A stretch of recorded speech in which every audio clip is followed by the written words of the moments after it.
Yeah, I would say just, take 5 minutes out of the day every morning, and maybe even just do it Monday to Friday and take the weekends off. Wake up in the morning, shower, go to a quiet place in your home or apartment, sit down for 5 minutes, close your eyes.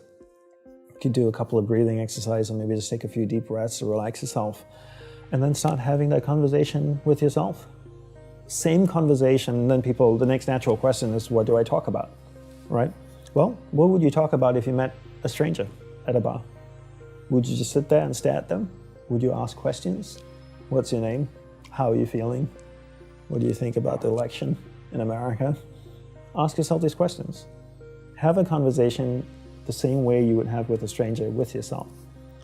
And when you have that conversation every day, the initial conversations would be very superficial. Of how I'm feeling today, I'm hungry, didn't like that show we watched last night. And then after a week, we're not going to be talking about that. If we met once a week for 6 months, by month 3 or month 4, our conversations would be so much deeper, right? We'd be talking about much more personal stuff.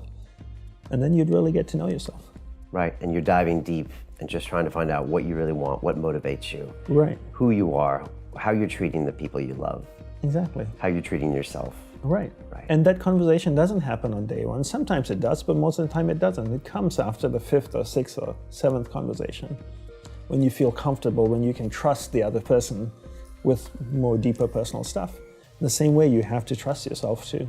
Yeah, once you close your eyes and go inside of you, you realize that you're going to see things that you love and things that you don't love, and you have to be prepared for that. And most people can't handle that.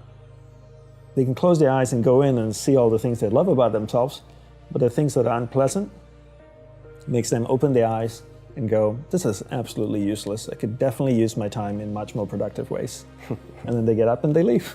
That's the reaction when they kind of see something they don't want to engage with. Okay. Why am I sitting here? It's an absolute waste of time. I got a to-do list, I can go get things done.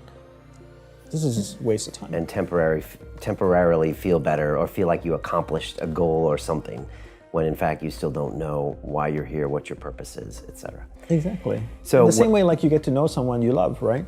You see all the good things about them and all the not so good things. This is part of the package, right? But you love and accept them because you love that person. The same way you need to take that approach with yourself. But you can't know what you want until you spend time with yourself. And you're an expert because you did that for 10 years, so.